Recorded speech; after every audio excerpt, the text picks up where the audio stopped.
नमस्कार। आइए शुरू करते हैं शास्त्रों की बात धर्म के साथ। चाणक्य नीति के अनुसार जो लोग जीवन में सफलता हासिल करना चाहते हैं उनके लिए एक एक पल कीमती है।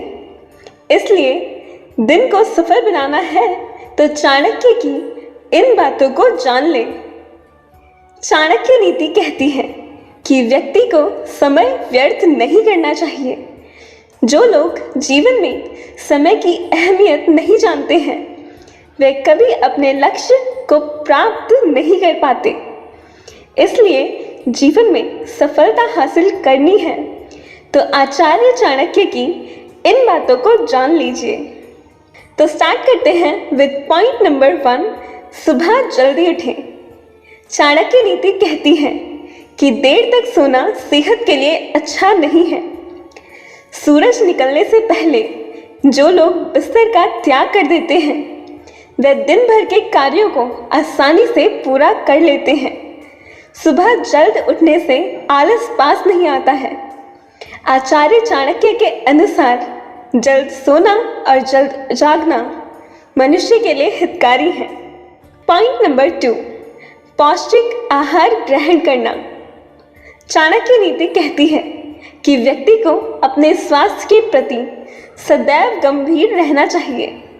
जो लोग सेहत के प्रति लापरवाह होते हैं उन्हें रोग घेर लेते हैं। रोग से दूर रहना है तो पौष्टिक आहार अवश्य लेना चाहिए।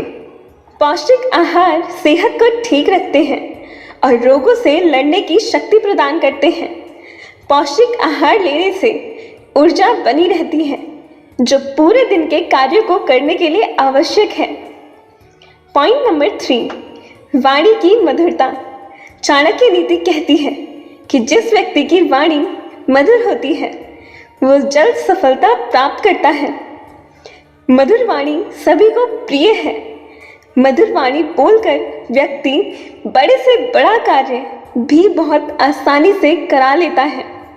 पॉइंट नंबर 4, विनम्रता का कभी त्याग ना करें। चाणक्य नीति कहती है कि विनम्रता एक ऐसा गुण है जो सभी को अच्छा लगता है। विनम्र व्यक्ति सभी जगहों पर सम्मान प्राप्त करता है। पॉइंट नंबर 5, अनुशासन का पालन करें। चाणक्य नीति कहती है कि अनुशासन की भावना व्यक्ति को कार्यों में सफलता प्रदान करती है। अनुशासन से समय का महत्व ज्ञात होता है। जिसका जीवन अनुशासित है उसे सफल होने से कोई नहीं रोक सकता है। ऐसे लोग कठिन लक्ष्य को भी आसानी से प्राप्त कर लेते हैं।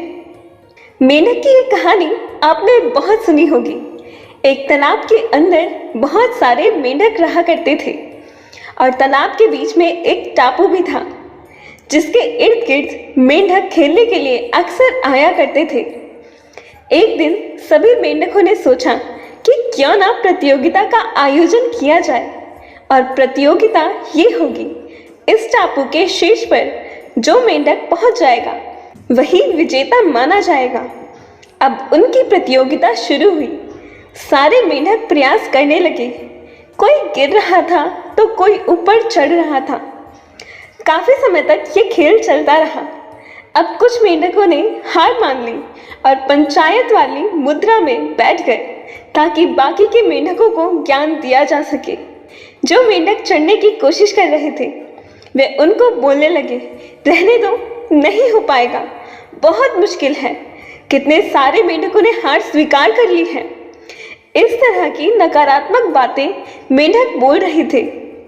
मगर इन सब के बीच एक मेंढक था जो अपनी धुन में चढ़ रहा था और बार बार गिर रहा था, लेकिन वो कोशिश पूरी कर रहा था और पंचायती मेंढक उसको भी ज्ञान दे रहे थे। देखते ही देखते वह टापू के शीर्ष पर पहुंच गया। सारे मेंढक अचंभित थे। जब वो नीचे आया तो सभी मेंढक उससे पूछने लगे कि तुमने ये सब कैसे किया। तो वो मेंढक तो कुछ नहीं बोला, लेकिन उसका मित्र बोला कि इससे क्यों पूछते हो, ये तो कुछ नहीं सुन सकता। यानी कि मेंढक बहरा था। अगर वह बहरा नहीं होता तो उसके दिमाग में भी हीन भावना का प्रवेश हो जाता और वह इस मुकाम पर नहीं पहुंच पाता। रुकावट का कारण भी तो यही होता है। दोस्तों, तरह तरह के लोग फप्तियां कसते हैं, तुमसे नहीं होगा, कोशिश करना बेकार है। ये ज़रूरी नहीं कि उनसे नहीं हुआ तो कोई दूसरा भी नहीं कर सकता। यकीनन कर सकता है, लेकिन सिर्फ ज़रूरत होती है तो बस उस मेंढक जैसे बहरे होने की, ताकि ज्ञानी लोगों को नज़रअंदाज किया जा सके। मुझे पूरी उम्मीद है कि इस कहानी से आपके दिमाग के तार ज़रूर हिले होंगे, जो कि ज़रूरी हैं। सीख चाहे कहीं से भी मिले, ले लेनी चाहिए। तो आज की वीडियो में बस इतना ही। मिलते हैं अगली वीडियो में। तब तक के लिए अपना ध्यान रखिए, खुश रहिए, स्वस्थ रहिए। नमस्कार।